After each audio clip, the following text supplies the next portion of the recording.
separated your deep ball from everybody else? My deep ball, it has a little secret sauce to it, man. Never get too high, never get too low, but just keep moving. The whole story is Carlos never beat me in any kind of sports in high school. Welcome to the Orange is the New Black podcast. I'm your host, Ace Boogie, joined by my co-host, Zim. Zim, say what's up. Hello, world. We have a very, very special show with us. We're going to do something that I think we've all been waiting for or just been thinking about it, or it might be heavy on your heart. We have Ken Riley Jr. on the show with us this evening, and we're just here to celebrate the life of his father. And Ken, I wanted you to just talk to the people and just tell them how you're doing right now and just say hello to Who Dey Nation. Hey, Who Dey Nation.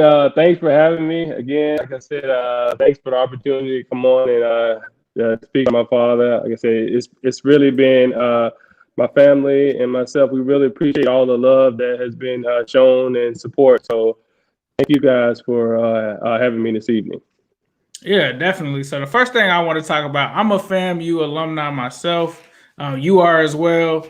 One thing that I wanted to talk about, we kind of did some digging.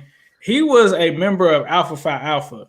What was that like for him? And like, what did he tell you his experience was like being an Alpha? Because it makes sense because he was a Rhodes Scholar. So he seems like he will be an Alpha man. What did that organization mean to him? It meant a lot. You know, there's a lot of great and influential men that are part of the Alpha fraternity. So it definitely meant a lot. And he was introduced to it by Reverend Miles, who was one of the great FAMUans. And he pretty much told him that he didn't. Reverend Miles told him he didn't have a choice but to become an Alpha, and he kind of like tied him up. So yeah, that was he was definitely proud to be an Alpha. Definitely. Like, so like just him being an Alpha or whatever, did it ever, did you get into conversations with him and he wanted you to follow in those same footsteps? Well, one of the good things about my dad, he never forced me to do anything. I would just talk to my sons now. That's funny that you all asked me that because my sons are 12 and 14. And we just talked about the legacy because I told him if I had to do it all over again, I definitely would have done it. I played football, and football itself is a fraternity, and in itself, I had to go through a lot, you know, as far as hazing and going through a lot of the same things. So at the time, I was like, man, I just don't want to have to deal with that again. But if I had to do all of it again, that was something I definitely would have done as an undergrad. And, you know, I definitely talked to my boys about, like, hey, this is something I think you all should do. I think that you know, continue on that legacy. And so hopefully that's something they will do. But again, he never forced me to do anything, never forced me to play football. Always, you know, was supportive in whatever I wanted to do. So that was just who he was. Definitely. So like you said, he was a humble guy. You said that many times. Like it's almost amazing and fascinating when you start to look at this man's legacy and this life and everything that he was involved in. And I came across something and I wanted to get your thoughts on it. And it was Ken Riley Day. They had that in Bartow, Florida. You know, it was a major event. The mayor, they gave your dad a day. What was that like going through that? Oh man, you have to do your research. But I remember that it was right after the 1981 Super Bowl, I believe. And he came back. I just remember, you know, it was a great experience. I remember riding some kind of convertible car. I was in the front seat and they were in the back, but he had on his cowboy hat and boots, and it was definitely a great day to get him a key to the city. So it was definitely a memorable experience. Definitely. And if you're just joining us or whatever, it might be some younger Who Dey fans in here today. Just what we're doing right now is trying to plant the seeds for a lot of different things that I think a lot of Bengals fans have been waiting for. You know, Ring of Honor, different talks and Hall of Fame talks were on the table. Unfortunately, Ken's father passed away this past June. In his 15 seasons, 201 games started, 65 interceptions, first team All-Pro on that list of credentials. So this isn't just a guy that we're bigging up. This is a well-accomplished football player that Ken Riley Sr. was.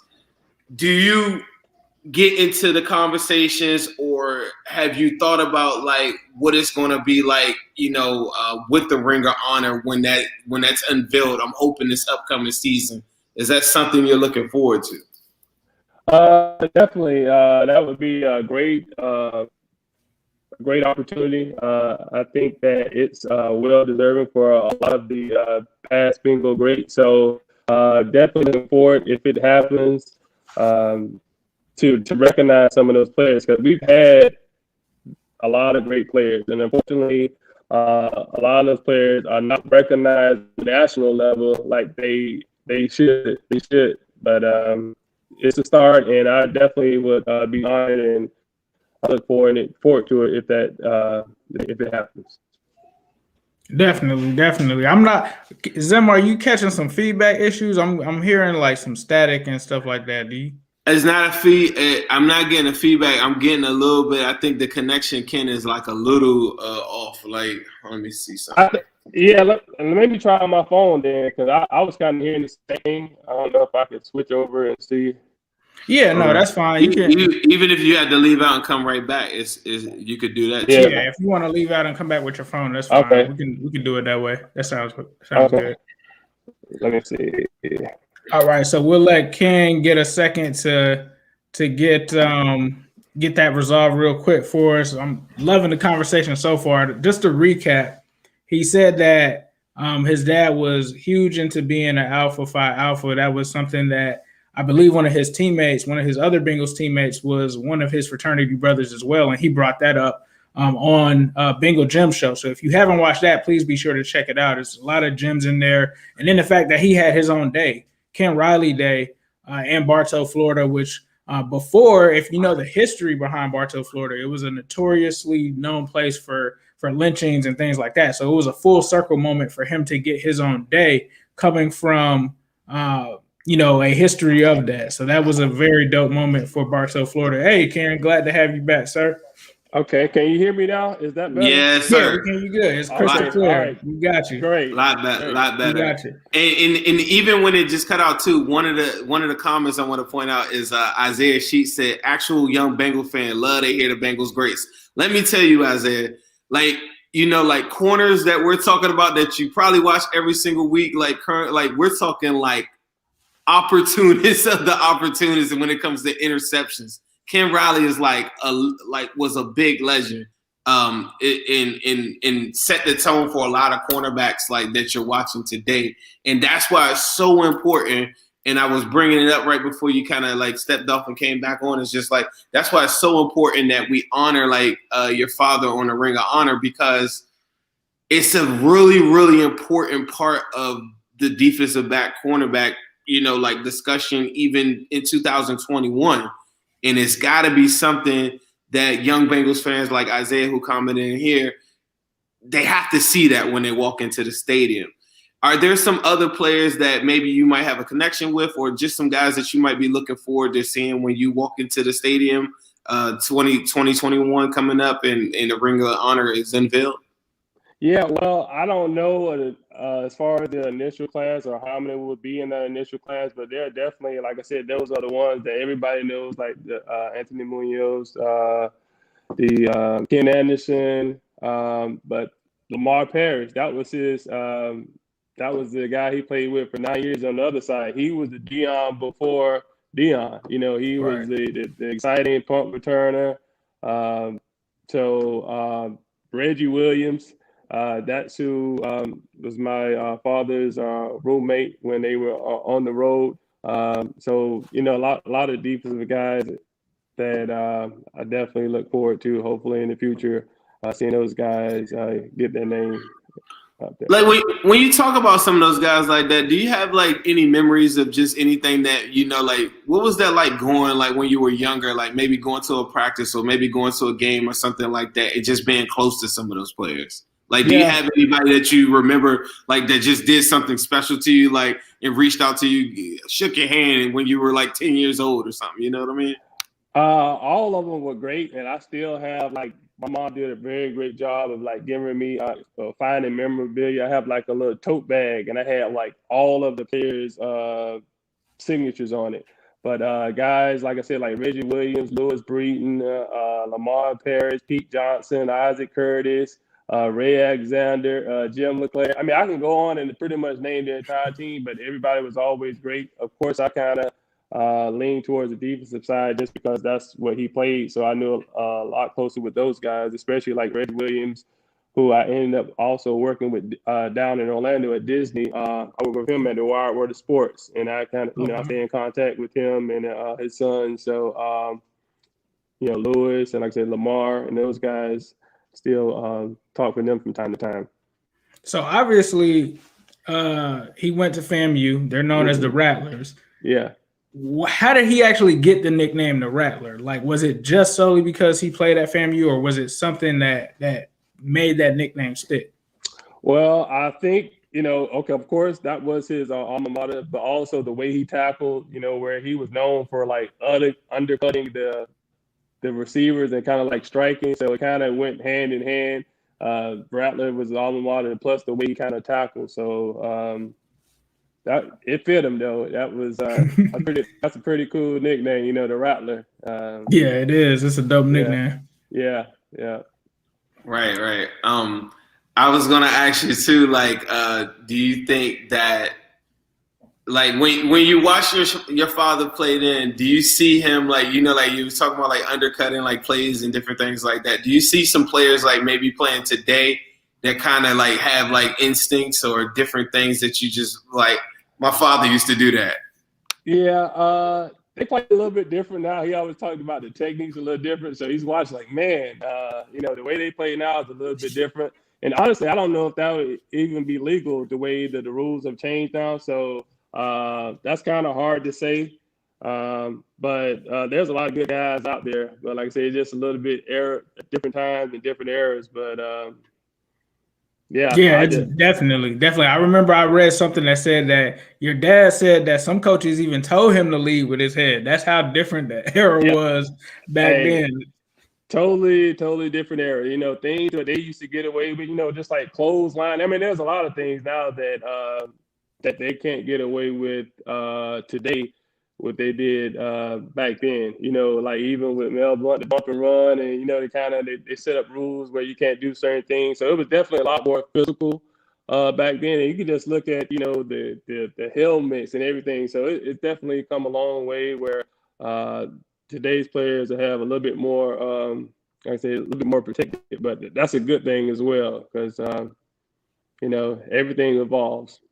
Yeah, it makes it safe because I know you said he didn't let you play football until high school. That was probably, as a parent, he was probably concerned. I could only imagine me having my son, like the way that they were playing back then. If I came up in that era, I would be concerned as well. Yeah. So, yeah, definitely understand that. Even today, CTE, I mean, it's a real thing. And, like those are the conversations that parents around the world, are having right now. It's like, are you going to risk that, for your child? And, like what were some of the things that he was telling you, I guess, around that time?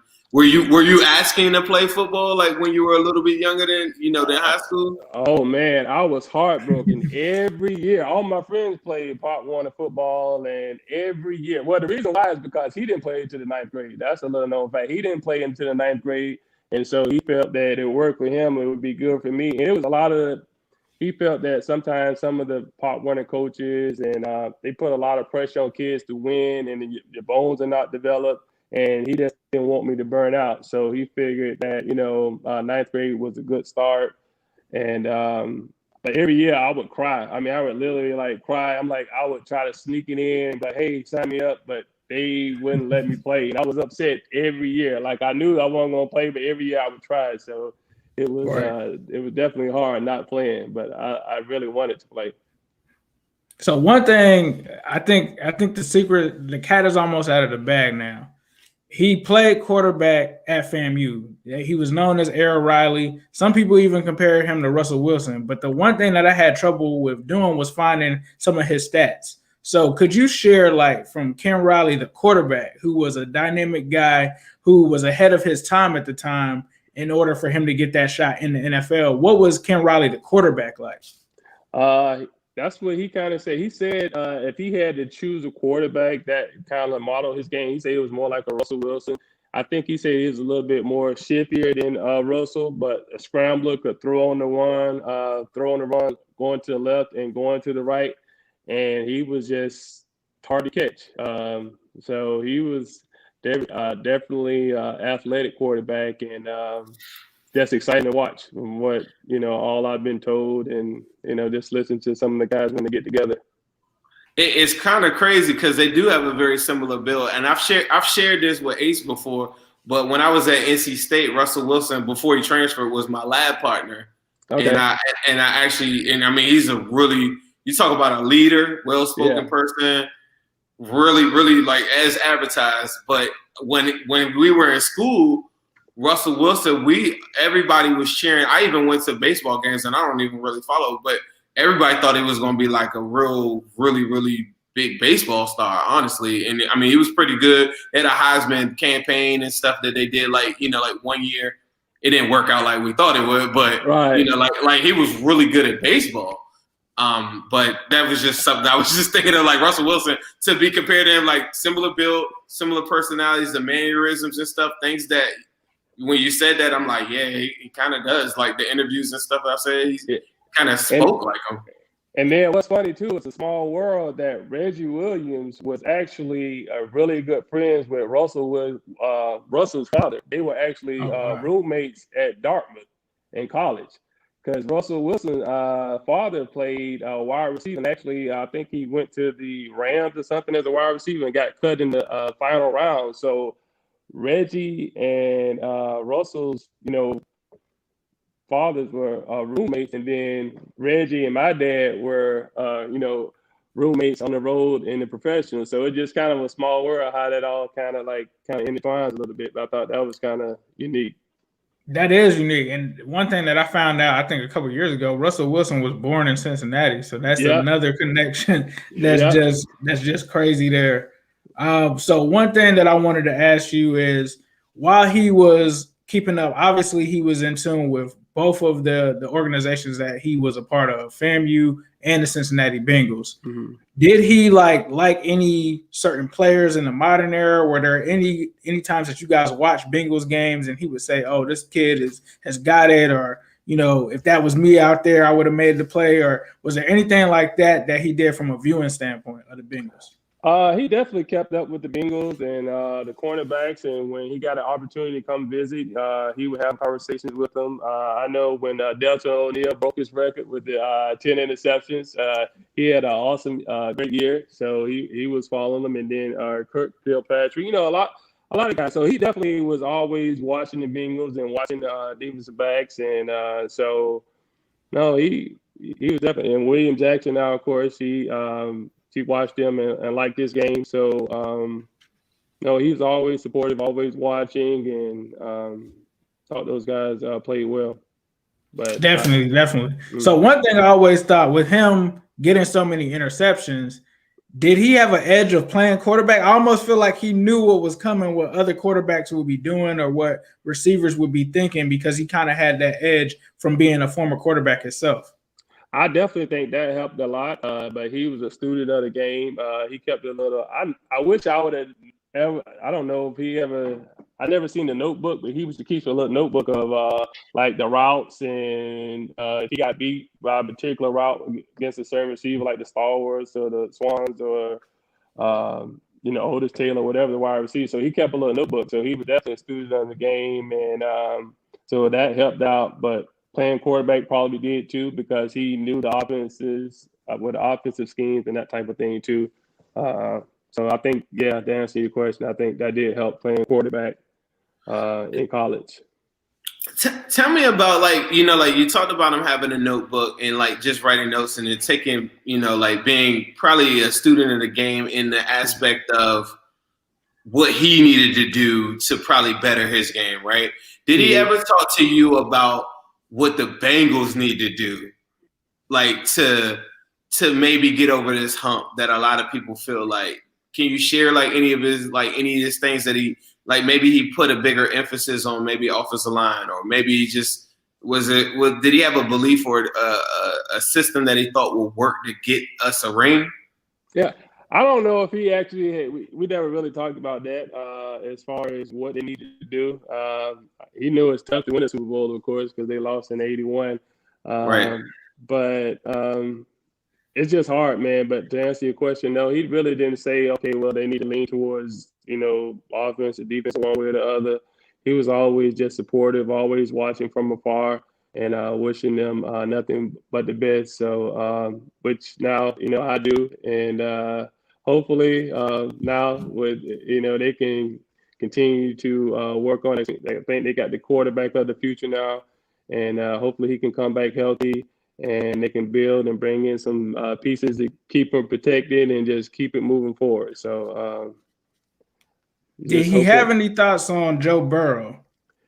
We talked about it, because we watched him at LSU. And at first, I have to be honest, I'm like, man, I just 1 year.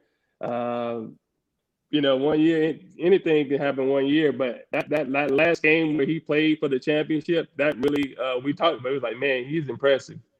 And then after that one game, we kind of like, yeah, I think that he's the real deal. Regardless of the 1 year, he's the real deal. And then even coming into this year, he's proven it. He is the real deal. And like I said, hopefully he can come back healthy.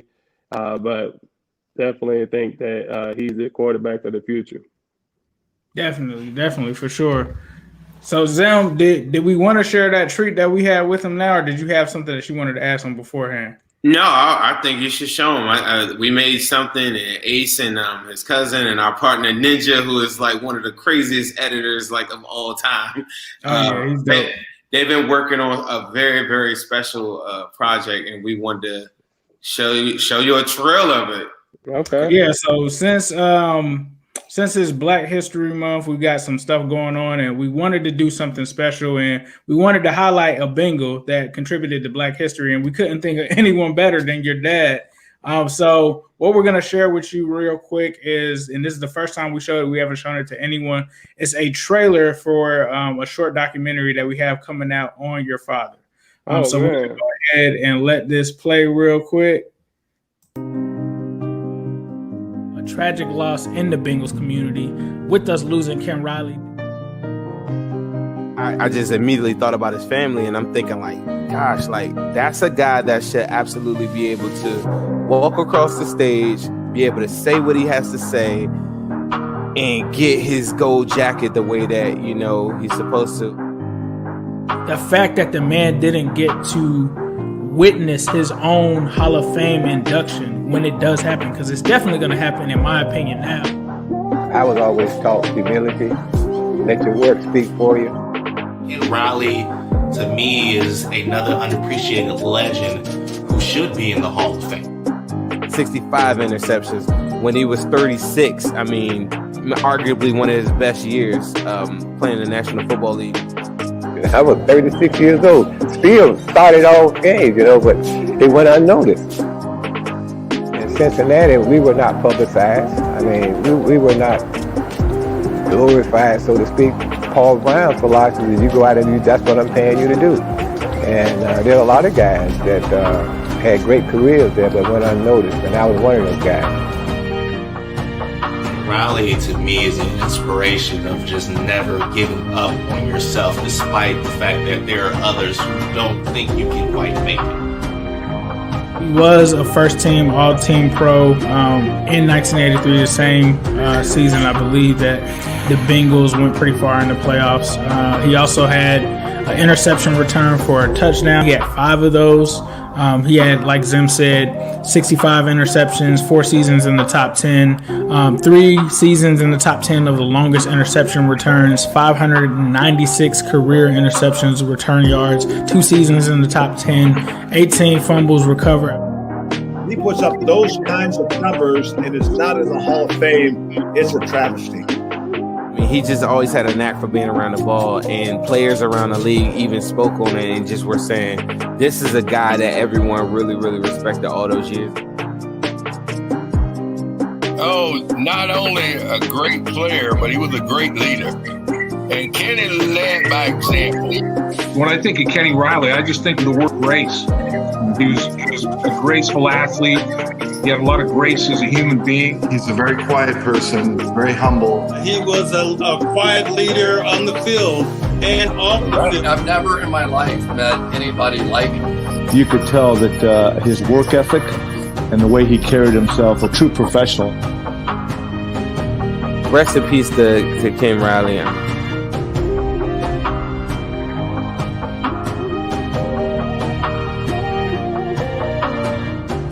I was always taught humility. Let your work speak for you.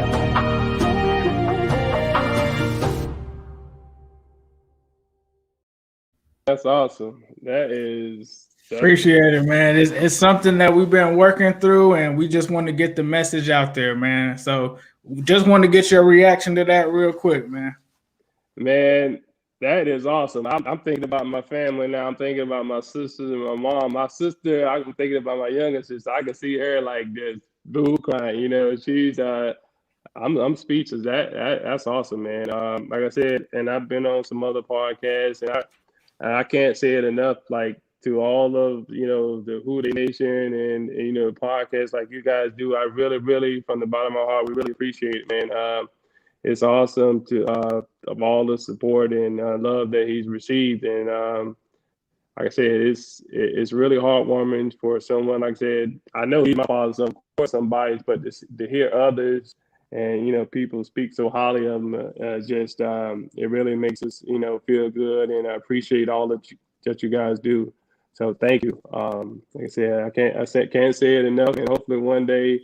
Like I said, we'll be saying this at the Hall of Fame, but it'll be all to guys like yourselves, what you're doing, because like I said, I just can't say it enough. Just thank you all for everything. No problem, bro. No problem at all. Man, I appreciate it. Yeah, I just, you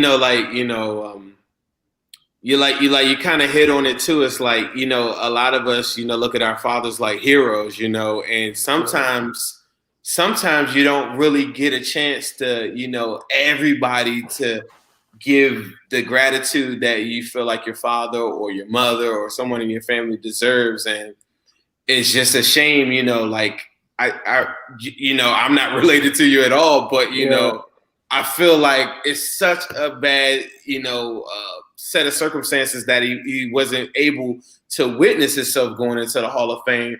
But I hope that the energy that we channel to this, and everybody collectively, even someone that maybe doesn't know too much about it, get into a conversation with a Steeler fan or something at the bar, right.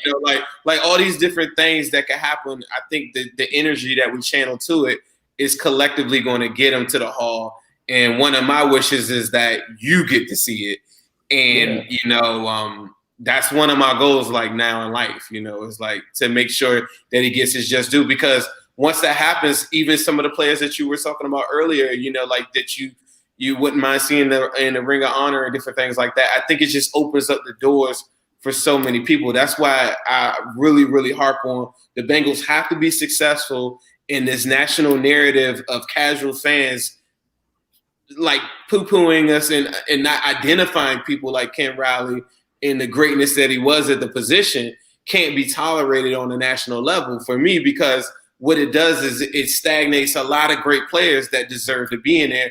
And this is an exact situation on what doesn't need to happen by you not recognizing someone whether they're here on earth to see it. And that's one of my things that I feel is super unfortunate, but we're going to make sure that this happens, because we got a lot of people that are going to be doing this a lot of times. And there's going to be a lot of conversations, and this is going to happen for sure. Right. Like I said, man, I appreciate it. And I know like people follow me on Twitter. I saw that tweet now, and it's like, one of the tragedies, like I said, he won't be here to see it, because I know that he won't see it, but I know he was, we both thought that this centennial class, since they were going to have so many, and he was starting to get the buzz, and he was doing all the interviews, and I really thought that he would have been a part of this class. But when he didn't get it this time, I mean, I could see that he was deflated. And it was like, wow. It was like, man, I'm not going to get in. But I told him, I'm like, you're going to get in. You know, you're going to get in. And it's unfortunate that he won't be here, but I know that he'll be here in spirit. And I'm going to do all I can to push it. And like I said, I can't say it enough for, you know, what you just said, just hit the nail on the coffin. We have to celebrate our own. And I think that it will channel through the national levels. And